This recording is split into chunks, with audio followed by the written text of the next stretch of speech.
Welcome back, everyone. Today's episode's a fun one because it's not often that I add a new holding. But with the market going through a slight correction, as investors, we're given the opportunity to buy great companies at a good price. So if you watched my previous video, you know that I have Realty Income as a buy, or at least as a do not sell. And I feel the same way about a handful of companies. But today, after several months of research, I decided it's the right time to add this exceptional company to the portfolio. I'm also excited to share my thought process and the details behind the purchase. So stick around.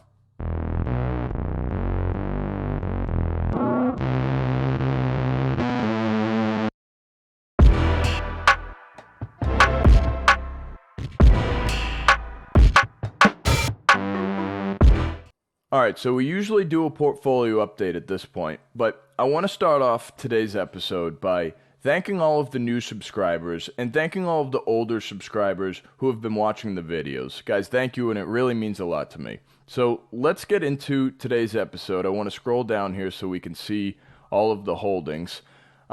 If you notice, we have holdings in many different sectors here, right? We have utilities, energy, financials, tech, you name it. It's a great time to add a REIT. So I'm giving you a little hint here. We're going to be adding a REIT. But I don't want people to think that I'm adding a REIT because I don't currently have one in the portfolio. What I'm mainly focused on is owning exceptional companies that have growth, dividend growth, and will perform well in the future. So keep that in mind as we continue on. Let's get into the quote of the day. And the quote of the day reads, "They don't build tall buildings in Vegas for no reason." A friend of mine, we were golfing one day and he just said that. We were talking about gambling and it makes total sense. So let's talk about today's company. And today's company is VICI. This is who we're going to be adding, and I bet a lot of you thought that it was going to be Realty Income Corp, especially after last episode. But VICI's been on my radar for a while. Now, VICI is one of the country's largest owners of gaming, hospitality, and entertainment destinations. It says down here they own 54 leading gaming facilities. They have 4 championship golf courses, 500 retail outlets, and 33 acres of undeveloped Las Vegas land, okay? Now, when I think of having gaming facilities, I'm thinking of Vegas. So that was one of the cons when I was starting to think about investing in VICI, how centralized they were in Vegas. Now, so if you look at this map here, this will quickly tell you that my concerns were not to be concerned about because they have locations in many different states, okay? So they're not just in Vegas. Vegas is their main source, right? But they're everywhere else too. And I'm sure as all of these other states start to maybe legalize gambling, they'll spread out into a bunch of other states as well. Now, I want to go over to their investor relations here. And one thing that I find interesting is that they have 100% rent to collection from formation to date. Okay, so they always get paid rent. And that's because they're gambling, you know, they have MGM, they have all of these big gambling resorts and whatnot, these casinos. So they're always going to make their money. Even in downturns in the economy and everything, they're always going to make their money. Look at these Caesars, MGM, the Venetian. Guys, these are some of the biggest in Vegas throughout the world, and they own them. They own the buildings that they're in. They're on 100% triple net leases. Guys, there's nothing bad that I can see about this company so far, okay? So if we go over to something else, what makes me think that this is going to keep growing, this is on Fox News, and it just goes to show that Vegas is a growing city here, right? So they have the Vegas Golden Knights with the NHL. That was in 2017. They have a WNBA team. They have the Raiders. And now they're looking to add the Oakland Athletics by 2027.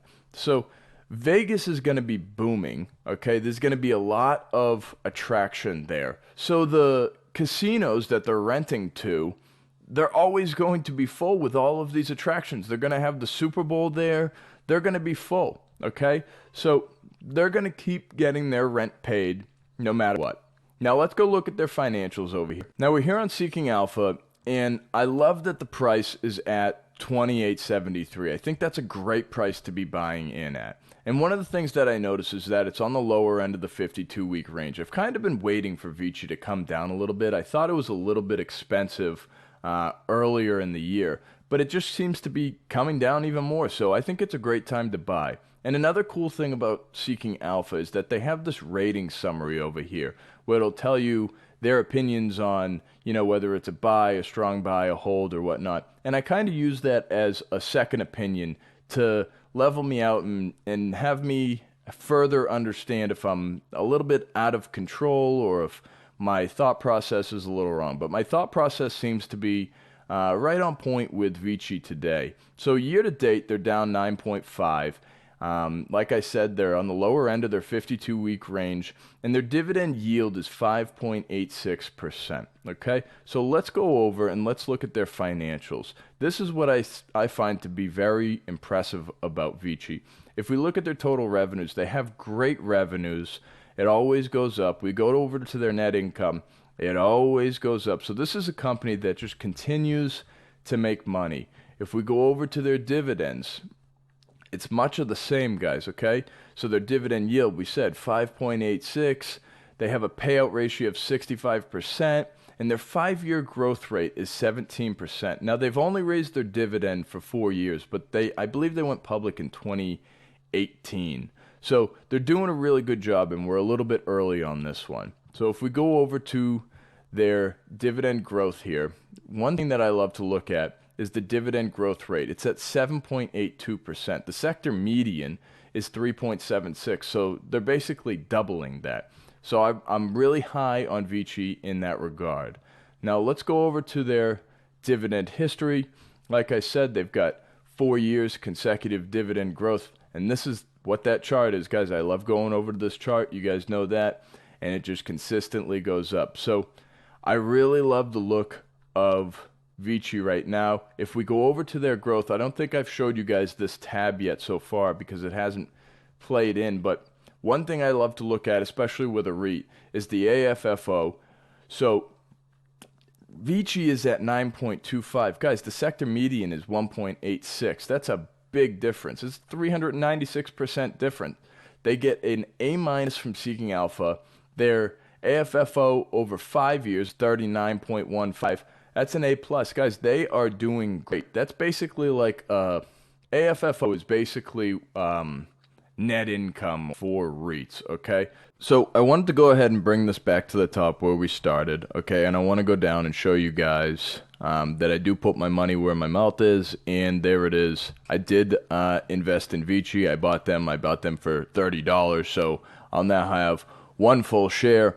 And to bring it back to the quote of the day, they don't build tall buildings in Vegas for no reason. That's true because there's so many casinos and there's so much to do. Everybody's spending their money, so obviously they take that money and they reinvest it into their own companies, and VICI is a part of that. So now you guys know why I'm investing in VICI, and thank you for watching today.